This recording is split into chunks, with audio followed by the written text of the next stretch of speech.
Welcome back to Royal Grown Radio. We're here still rocking the Papa and Barkley tour, seeing all phases of the production here. And we're lucky enough to be joined by Guy.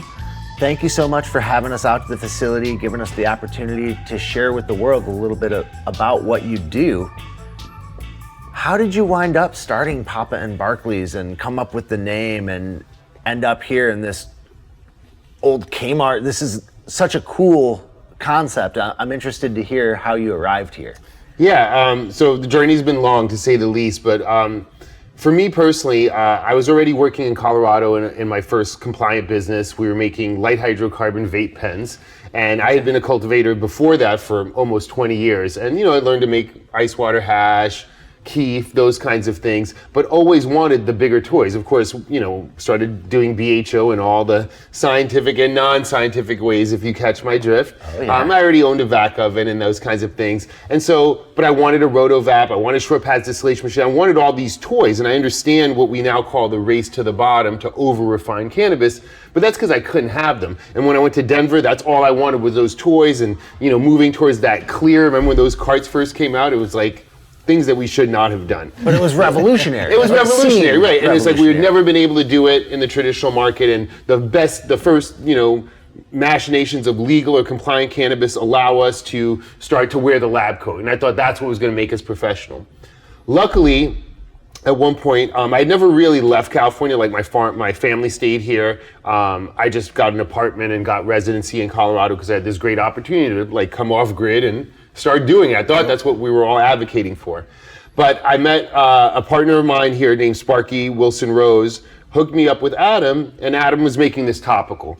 And our origin story is 100% true. Papa, whose name is Mort Grossman, was Adam's dad, was on hospice with stenosis of the back and couldn't get out, could not get out of bed. And the doctor was like, if he doesn't get out of the bed and start going to the restroom and all these other kinds of things, he's probably going to pass away.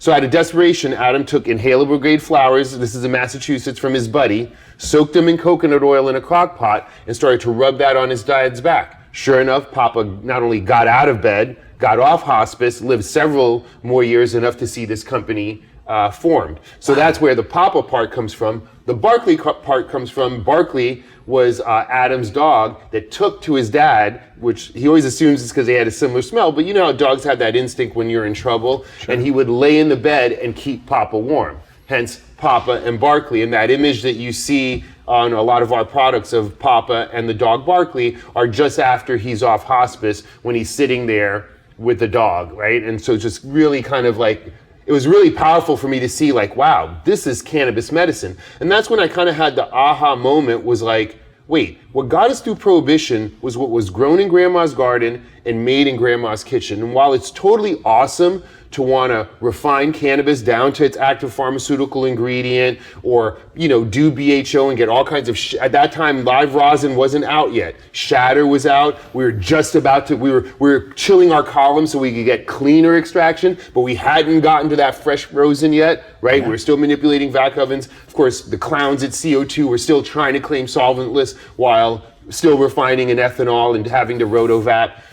And so all of a sudden I find myself here back in California, totally dismayed with what's happening in Colorado, because even the folks that I partnered with refused to be advocates, right? It's like advocacy was not over. The fight was not over. And yes, we get the nod that we can have metric and have legal cannabis in Colorado, but that same year, they're trying to kill the 420 festival. Bars that you used to be able to smoke out of are now cracking down. And so it's almost like it was one step forward, two steps back, where it's like, yeah, I can go to a dispensary, but all the other privileges that we had fought for as we were driving towards legalization in terms of our events and our festivals were canceled. And I was like, something's wrong. So I was kind of off of Colorado. We come back to California, which is thriving under the 215 marketplace. I'm in dispensaries. I partner with Adam. I'm like, well, let's create this balm. First thing, of course, was I thought, let's put BHO in it. It doesn't work the same, not even close. No. So that's the first time when I'm like, okay, wait, this green matter, this green chlorophyll, we had been questing for that clear or just trichomes for so long. And I started to remember, no, when I'm a grower and I'm looking at in my loop, the color of ripe trichomes is amber. That is the color of cannabis, gold and amber. And that green chlorophyll and all those other plant fats and phytonutrients topically we were seeing anecdotally at first, hey, those things work. And that's how we founded the company. So first we went out with the topical, then the tincture, same thing, soaked in coconut oil, biomass is strained off. You guys will be able to see it making it right there.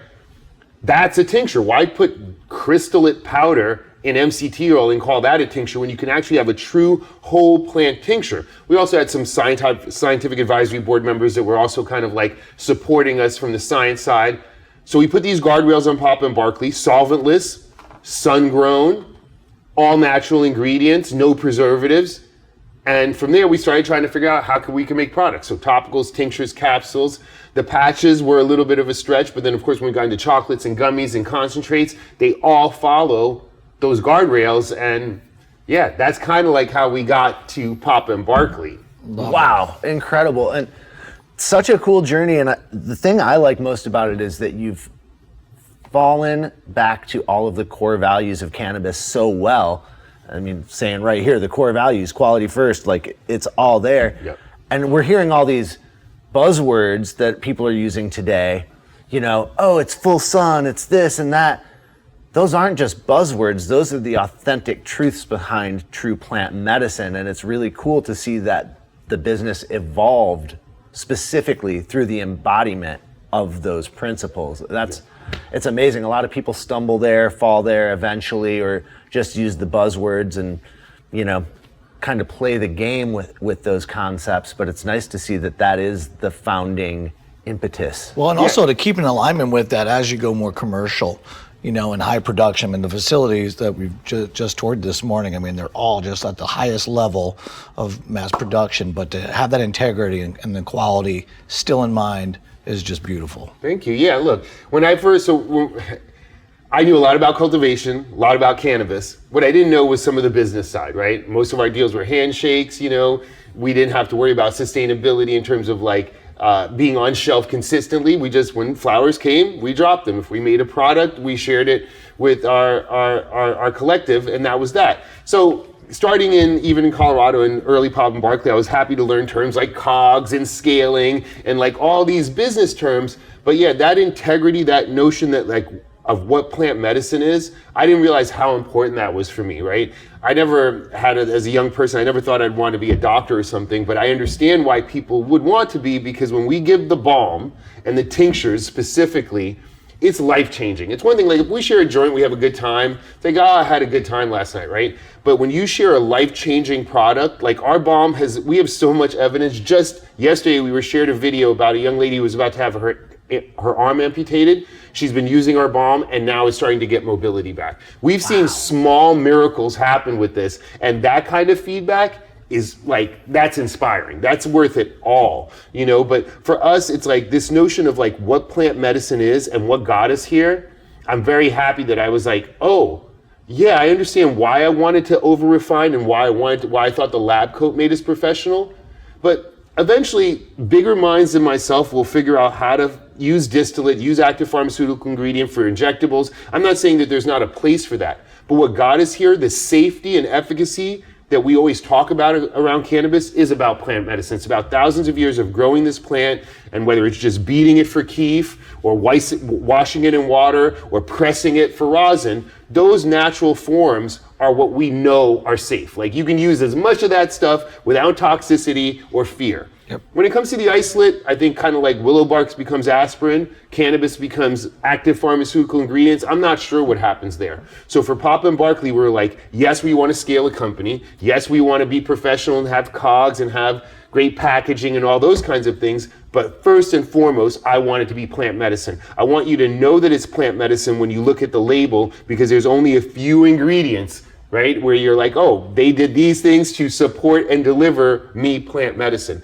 And I feel in our dispensaries it's missing. And my fear right now is as the industry gets more difficult, more people continue to race to the bottom. And when you go into a dispensary, because of regulations, everything's in the case, everything's allegedly premium, and a new consumer doesn't understand how to parse the difference between full spectrum, whole plant, distillate, isolate. All these terms are pretty straightforward, but when they're used as marketing terms, they can further confuse a new consumer who's already confused and also has what I like to call cannabis shame. all of us grew up in an era where we were programmed that this is the demon plant. So when a consumer in this particular category is looking for education, they're already like hands off and a little weirded out. So adding more misinformation to the pile does not help. And now we have these folks based on just wanting revenue, putting in these like cheaper distillate products that totally disempower the farm.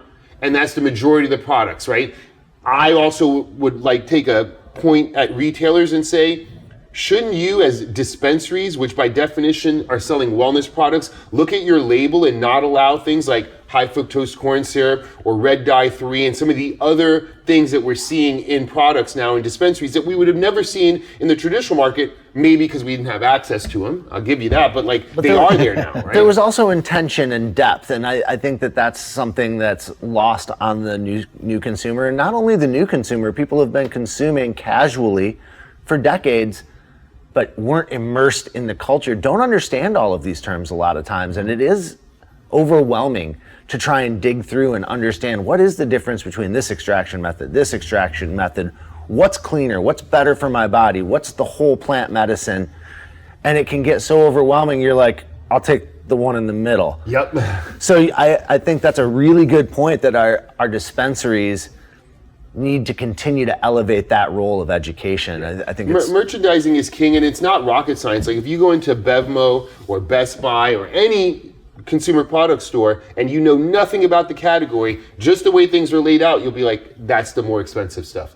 That's obviously the premium stuff. Best Buy has that whole little section, Magnolia. Bevmo will have the lock case where you're like, rows and rows of tequila and whiskey, and you're like, well, why are these tequilas and these whiskeys in there? Before the person who's working there says anything, you have an idea like, oh, if you're in a bar, there's stuff in the top shelf. Well, why? And it at least entreats the user to say, why, right? Whereas now, because everything's kind of allegedly premium, no offense to some young bud tenders, you talk to them, and they're not doing the merchandising, right? At that point, now they're just trying to make a sale. They go for things like potency. Of course, they go for things like whoever the last person gave them swag, and we see that. It's like the last person on their mouth, on the tip of their tongue. It's not about some deep quality, and it's definitely not about that culture and that story. When you think about the wine or alcohol model, most of the time, all right, $2 chuck to a $14 bottle of wine, we can all probably tell the difference. After $14, $15, my opinion is like things start to be like, you gotta really have a palate, but mostly you start to buy it because it's the vintner, because it's from this area, because these people do it right. Same thing with fashion. It's like we buy in when it comes to premium and luxury brands. Above and beyond quality, we also look for that story, that richness, that culture, and we try to do that at Papa Barkley, and I feel that's what dispensaries are missing. One of the initiatives I hope we get to do this year is I want to do Fresh Flower Fridays, and I also want to bring back what I call harvest time in dispensaries, because while I appreciate depths and stuff, come September, October in this region, plants grow. When I was a young grower down in Los Angeles, I remember this thing, we call it the flood. Starting in late September, folks would come down from the north dropping up duffel bags. It didn't matter how great your hydro was, you're not selling it because there's all this, the true harvest is here, right? I feel that as we're indoctrinating all these newbies, they don't know that, right? Luckily, we're starting to get some evidence. We've seen that indoor and outdoor strains, same strain, grown in similar conditions, indoor and outdoor, being the difference that we have more robust terpene, ketones, and esters. If terpenes are just the mountain range, the front of the ridge, all the things behind it get deeper with sun-grown. I think this year we're going to do that test and see, does the full term, those big 14, 15-foot cannabis trees flowering under that fall light, are they even more complex at the micro level? Because your body understands those things. Yep. Our body is sensitive to micrograms. Right? Yes. Right? And so this thought that there's no difference between indoor, outdoor, and full term, I think we can prove that definitively. And it's those kinds of things that I want the users to know. Because those things we know, that's our culture and our legacy that we're bringing forward.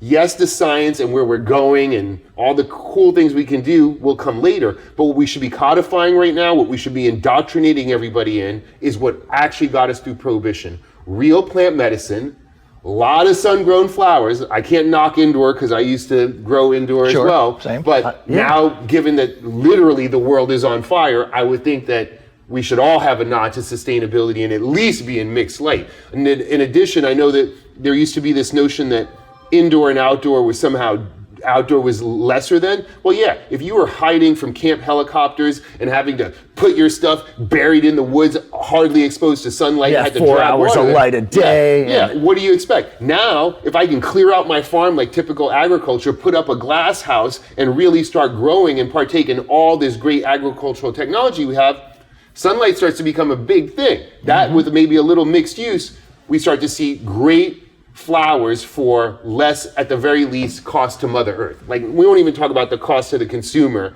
right?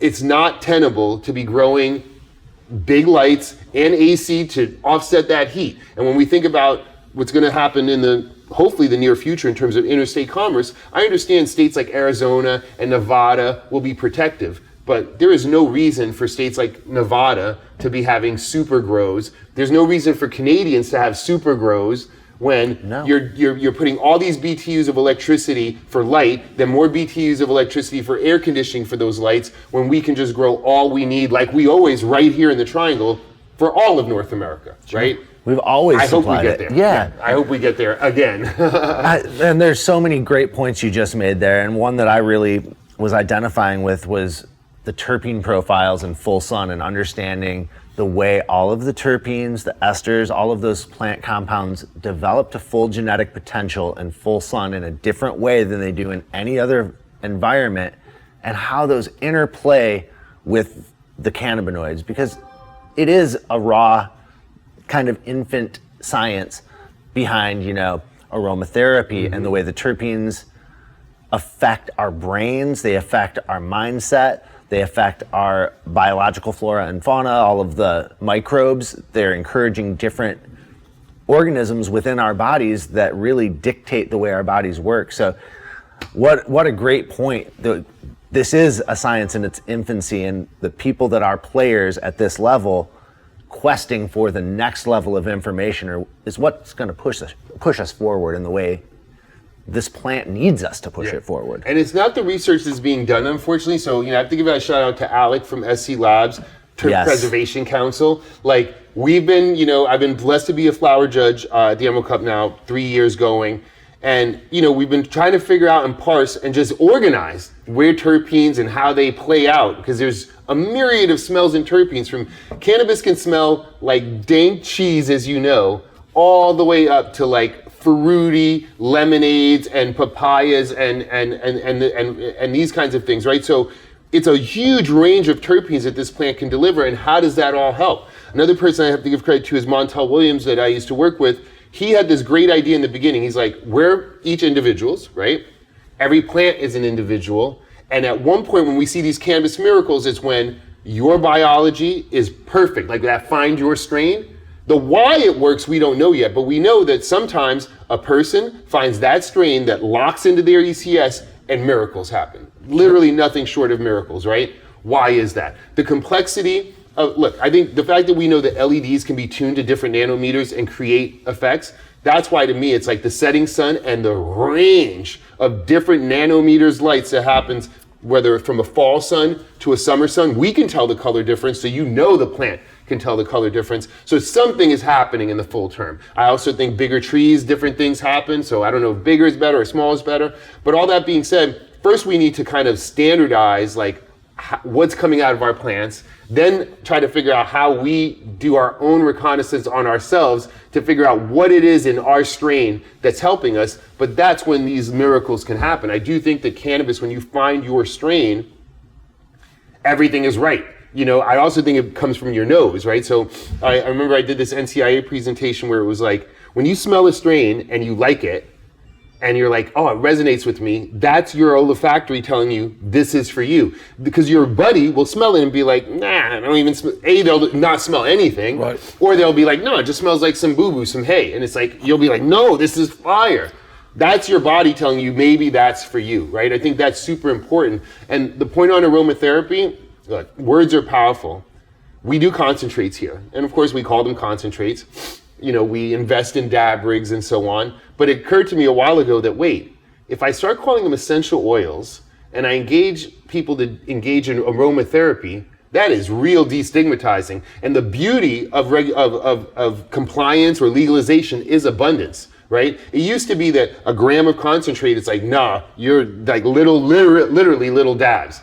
Prices are crashing, and now I have my 80-year-old mom engaging in aromatherapy. She would never dab, but she calls me up for cannabis essential oils, puts them in her little Puffco device that looks exactly like the doTERRA device, turns it on, it starts to heat up, and she literally will either be breathing it in, she's kind of graduating to taking small sips out of the proxy, but the idea is she's just smelling it and understanding it. She can be like, oh yeah, I smell that papaya, or yeah, I kind of smell it. It does smell like gassy fuel. Then she goes for another one, and at one point there's a little bit of glassiness and efficacy, and then you just stop. So here it is that concentrates, which we thought were at the very end, I feel like full circle at the beginning because of aromatherapy. The beauty of legalization is this should not be cost prohibitive medicine, right? So I know we're all broke right now and things are hard, but I would propose to us that we need more people to use it. We need to normalize it more, because before you even reach for Advil, there's probably a better cannabis product. It's just about how you take it and understanding it, right? And that aromatherapy piece, yeah, Zenko Life with their little glass where it fills up with vapor and you can sip it and breathe it in, that's our future. Right? I agree. It's only a matter of time. It's really so cool to see those devices moving that direction, and I can't wait for the day when we're sitting on an airplane or in a fancy restaurant and you smell the diffusers putting out cannabis terpenes. I mean, that would be think of the energy. Think of the energy on an airplane when we're delayed for an hour. Everybody's getting fired up. Imagine dropping a little OG aroma into the plane. I think everybody's gonna let it go just a little bit more, you know? Agreed. Oh my God, that's such a good idea. Right? Private planes next. Yep. Yeah. I feel like, we're all, even myself, are merging through cannabis stigma. And it's like every day I wake up and I'm like, oh wait, this is just like we do with any other medicine, right? And we shouldn't have to like overthink it for the consumer, right? And it's great to have our own terms. Like, so again, we love dab culture here, but the fact is, when you rename it or you normalize it, all of a sudden, like, other people can access it. And then, look, I think newbies, the one part we have to start to also communicate to folks is like, most of us with the alcohol model, before you even 21, you were practicing, right? And if you can remember back to your high school years, some of the things that may have gone down when you were trying to drink alcohol, you would not want to go through that in your 30s or 40s, right? Yeah. Same thing with cannabis. So as we have these new people come in, especially the older people, it's like, yeah, it would suck to have your first drink when you were 40. You'd have like that one beer and you'd be like, whoa. And if you had any more, you'd definitely get a hangover or something like that. Well, with cannabis, those of us who've been smoking all the time, we take for granted that the newbies need time to like get their pace up, right? But we do see it happening. And remember back when we first started this, people were like, oh, it's 5 milligrams gonna be too much, we need to microdose. And it's like, come on. We all knew that 5 milligrams, once you start using cannabis, you quickly escape that. I feel like 10 is probably right as a regular standard dose, and I suspect that most gummies will migrate there. I think. I agree. I like a little lighter microdose sometimes. Like, to have a couple 2 milligrams, 5 milligrams on deck for when you just need that, like, either a boost from something that didn't get you all the way there or you need to ease in. Yeah, there's a purpose for those things, but I think that 10 milligram with just a little bit of practice is about the right dose for most people. Yeah. It's like, one drink. Like some people, when you start, you can't have one drink, but then most folks can have one drink regardless of body size, right? All those things factor into people's potency and so on like that. So look, we're getting there. And I think the other, speaking about the alcohol models, like we have a great consumption lounge here. It's been difficult. It's a small community. And I know there's a good one, CRISPR down the road with like the pool tables. I haven't actually been there yet, but I understand that they're trying to do the same thing. That we need, right? Because one way to normalize cannabis is like, have places where you can go learn about it, right? And really experience it. So a bud tender telling you about a product is not the same as a bartender talking to you about a mixed drink, making a drink, or sharing a spirit with you, having you try it, giving him feedback, having them adjust it. Those kinds of things would be amazing, right? And especially, again, like what I said about the concentrates, there is a future where we are like, sipping concentrates, not for potency, because we don't even though we all drink, I guess, for potency, we don't go in and say, what's the strongest? And we don't talk about the ending like, I'm here to get shit-faced unless you are problematic or in that bar. Most of us are going to have a few drinks because it tastes awesome. And yes, it makes us feel good. We have to have that same mindset in cannabis. I think many people still have that prohibition mindset of like, gotta hold it in and get as high as possible because I don't know when I may be able to next buy cannabis. Well, I think we can definitively say that there's going to be dispensaries for the foreseeable future. So get the best quality, take it, small sips and enjoy it. And then if you need more, have more, right? You don't need this notion of one hit wonder. I think it's crazy that all I see innovation wise, especially on the pre-roll game, is stronger and stronger pre-rolls. It's like, why are we going stronger and stronger? I'd want to go tastier and tastier and tastier, smoother and smoother and smoother, and allow me to be like, I'd rather smoke something that's 17% and smooth and tasty so I can smoke 2 of them rather than smoke something that's 34% and every puff is like hacking and like burning my throat. I'm right there with you, and I feel like the people that have been in this industry longest are mostly in the same place where we're like, I'm happy with a 17 to 22% strain.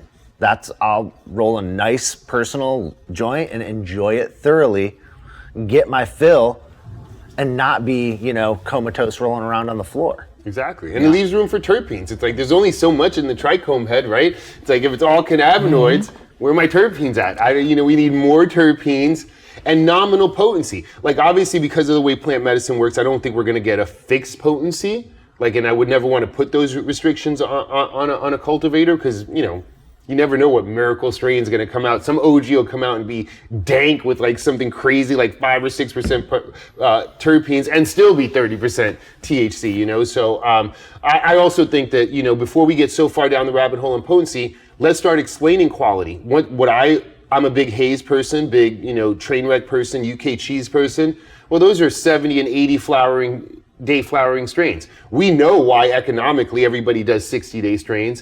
When are we going to be able to articulate and make the consumer understand that, the reason why this thing is, 25% more is because it spent 25% more time under the sun, but guess what? It's special. Then maybe we can finally get back to saying actually sativa indica hybrid, because right now I think we all know that everything's a hybrid because everything's been crossbred so they can flower in 60 days, right? Yeah.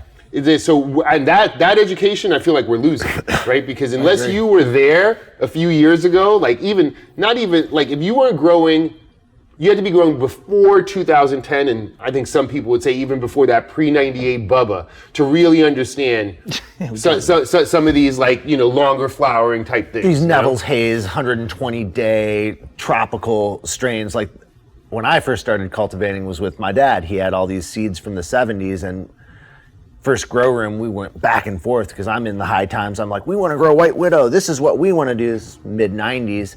And he's like, no, we're growing all these seeds. And literally things were flowering 120 days. And it was incredible. And nobody does those things anymore. Nobody can dedicate that amount of resources because the resources don't come back. And that's an educational thing. And agreed. Who knows and think about the medicine lost there. There are some, more time under the sun means more things. We're all, what is it Neil deGrasse Tyson says? We're all stardust, right? All energy on the planet comes from the sun in some way, shape, or form. And so if your plant is sitting there for twice as long under the sun, building complex, awesome things in the trichome head, I want to see that. Yeah, sign me up. That is definitely something that is being lost right now, for sure, just because of what's going on with the market. And you see people like Kevin Jodrey and other folks as well out there chasing those genetics, trying to capture them, trying to save them, trying to keep them pure and breed pure seeds, and then use them to affect modern genetics as well, but to actually preserve the genetic material as it stands. And that I think is just beyond important. Yeah, for sure, because it's going to take a while for the consumer to be educated, and what we're missing is good stewards of the cannabis industry. Not to knock any of the other industries, but it's not good enough to just have a business association or be about business. The plant itself needs some defense, right? Because we are over monetizing it, and that has never worked. think about when you go in and you only get the yellow corn. We're different here because I have to admit the farmers around here are amazing. Like when we go to the farmers market, we see the varietals, but the minute you leave an environment like this, if you're in San Francisco, you're getting one kind of cucumber, one kind of corn, one kind of potato, right? Now, who knows what kind of tobacco we get? I'm just barely old enough to remember in the supermarket where there used to be different kinds of tobacco, right? Like there was at least a choice, and that went away. So, and here I feel like our industry is fast tracking ourselves, and there are some states where you can't even see the plant. They grind it up. Like they're already like so far away from plant medicine, when I feel like what we need is more and more varietals, more and more green showing, and more choice around that, because we're all individuals, so we need to find those individual plants that work for us. But from a business perspective, since the consumer's uneducated, the business person just wants to jump to the end and forget about that stuff and assume that it's too hard to educate the consumer, better to manipulate them into, this is cannabis, this is what you want, because it's simple for us to make. Not because it's the best product for you, not because it's the right thing, because it's the easiest to scale and the cheapest to make, so we're gonna make you think this is the best. I really realized that when those clear carts came out. I was like, why is everybody bending over backwards because it's clear? Like, water is clear, and most of my friends have trouble drinking that, right? So it's like, why is this so like revolutionary? Is it like cut early? Because I know that's what clear trichomes mean. Like, you know, so is this CBG that we're smoking? It's crazy to me that we got duped into that rabbit hole. Same thing with concentrates. We're in that game all the time. Yes, aesthetics count, but amber trichomes, and therefore amber golden rosin, is good, ripe rosin. If Frenchie was here, rest in peace, that's the fruit. That's that first fruit that comes off when we shake the plant. Those are gonna be amber trichomes. But yet, there's a bent in the marketplace, and I blame the beauty industry for everything to be like creamy white and clear, as if somehow that's an essence of quality. That's an essence of over-refinement. And where has that gotten us? It's a lack of personality also. So I've done Emerald Cup cartridge judging a couple times now too, and one of the categories that we're judging on is appearance, and you know, you have these in-depth conversations with everybody involved, right? And to me, I'm like, yeah, you know, that one looks a little dark, but it doesn't look burned, it doesn't look overheated, it looks properly captured, properly cloudy, there's the lipids, you can see that that's a quality product. Why are we dinging this because of its color? Was it super purple flower? Are there, you know, some of those colors that made it through the extraction process? Because I've seen purple extracts, I'm sure you have too. It's not indicative of quality to have clarity. And I bought in on those clear cartridges at the beginning too. I was like, I can't wait to try that. And I tried it and I'm like, what is this? Crystal gravy? There's nothing there. You know, it's just hollow. Same thing with the THCA distillate powder. Yeah, like it dabs, but it's so one-dimensional. That part, like when we talk about the complexity of a high. So some of the good news we've heard is not just us, like Lindsay's gummies are amazing, but like Space Gem, like hash-infused gummies definitely affect people differently, right? What we're hearing now from the user base, similar to like the good wine, bad wine analogy, is that distillate-based gummies are just in the head, but don't have a body effect. And most patients anyway need that body effect, and why wouldn't you, from your 5 milligrams, let's get it all, right? Chocolates are another category that I feel are misunderstood. 5 milligrams in chocolate is going to hit harder because it's in that fat, right? So it's not that it hits harder, it burns longer, is the way I would say it. Like you're literally higher for a longer time. But gummies rule the day because they are a little bit easier to make. A lot of folks can make them. Chocolates, you saw our chocolate room, it requires a little bit more infrastructure, tempering, making sure you deliver a good chocolate product. And I feel like the consumer may have been turned off, no offense to some other chocolate providers out there, but that waxy crap that they were trying to pass off was just basically plastic infused, right? Whereas now, you know, Jonah and his team are putting out a good quality chocolate that's delicious first. And as you know, I'm sure Lindsay has told you, we never mask the taste of cannabis, right? And cannabis, especially rosin, happens to go delicious with chocolate. It sure does. Yeah, and it's funny because I met Jonah.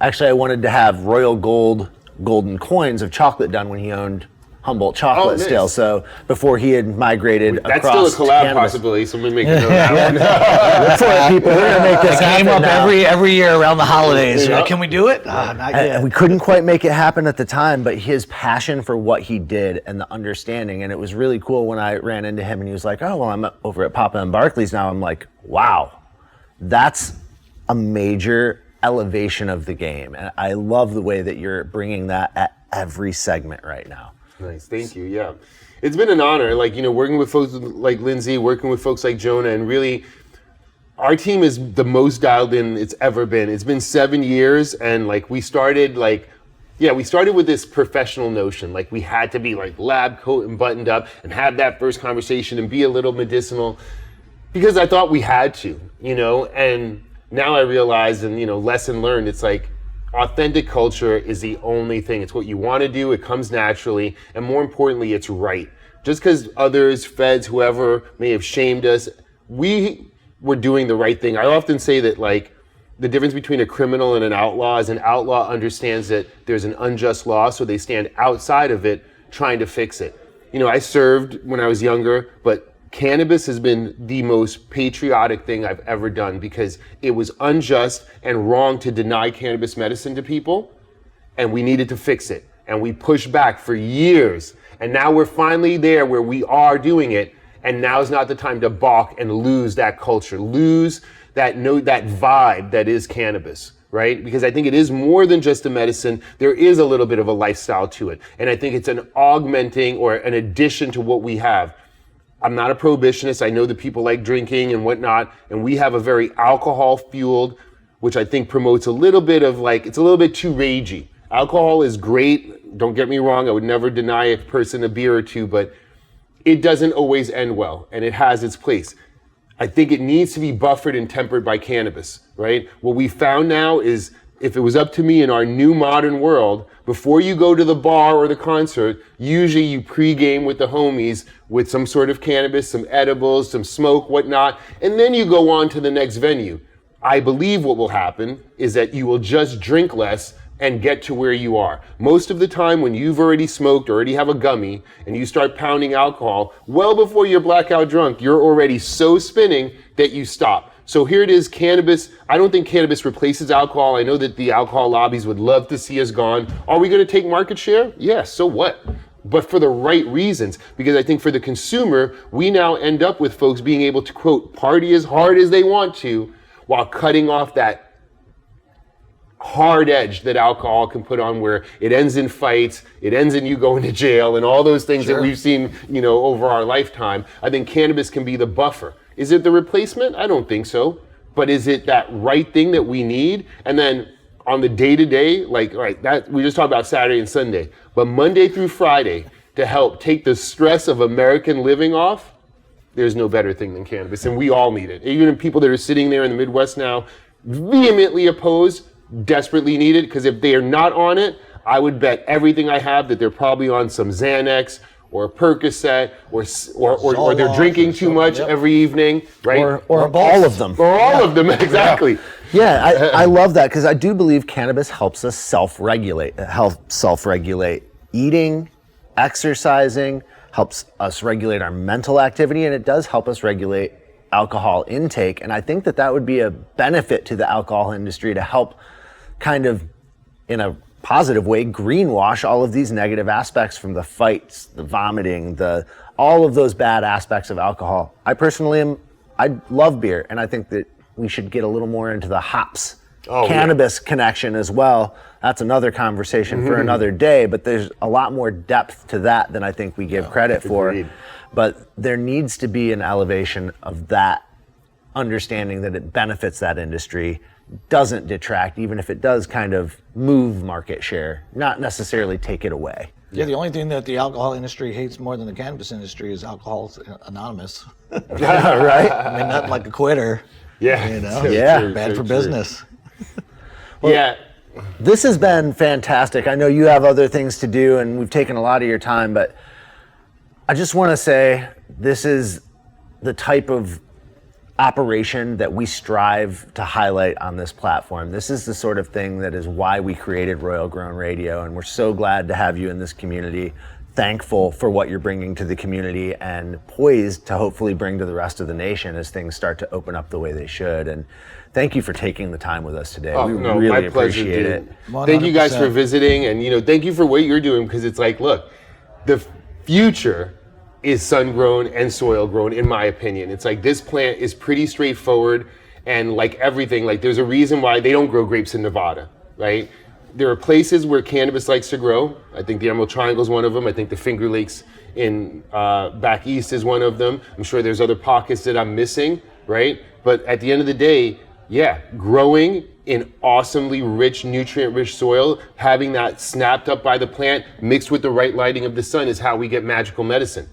In a way, that's where all things on earth come from. And what I think what we need to start to understand at this peak capitalism is that at one point, the man inserted himself in the middle to translate between what was grown in the ground and what actually got on shelf. And we can start to remove that. Cannabis can start to help us. When I go into CVS now, knowing so much what I know about plant medicine, I'm just like, this is all processed garbage. Oh yeah, it's all bad. Not gonna work, right? At this point, I'm literally ready to chew on willow bark before I take bare aspirin, because I'm suspect as to what happened to the medicine as it got scaled, understanding what's happening to even our industry, seeing folks that were my counterparts that just see dollar signs and are ready to just be like, well, whatever, that's what they're buying. I can't tell you how many people I know who know better, or just like, well, you don't know, that's what the consumers are buying. It's like, they're buying what you're selling. And you need to have enough faith and integrity to sell the right thing and demand that they buy that, not cut bait. And if we can keep that stuff out of the market, then there will be better choices that take that marketplace. That's right. Education. Yep. At the end of the day. He's getting there. Well, gentlemen, thank Appreciate you you, again. Guy. Thank you for visiting. Thank you so much. You guys are always welcome. Really appreciate you. Wonderful. Well, thanks again for joining us on Royal Grown Radio. I'm Michael Beck. I'm Rick Elliott. And we're joined once again by Guy at Papa and Barkley's. Thanks for all you do, my friend.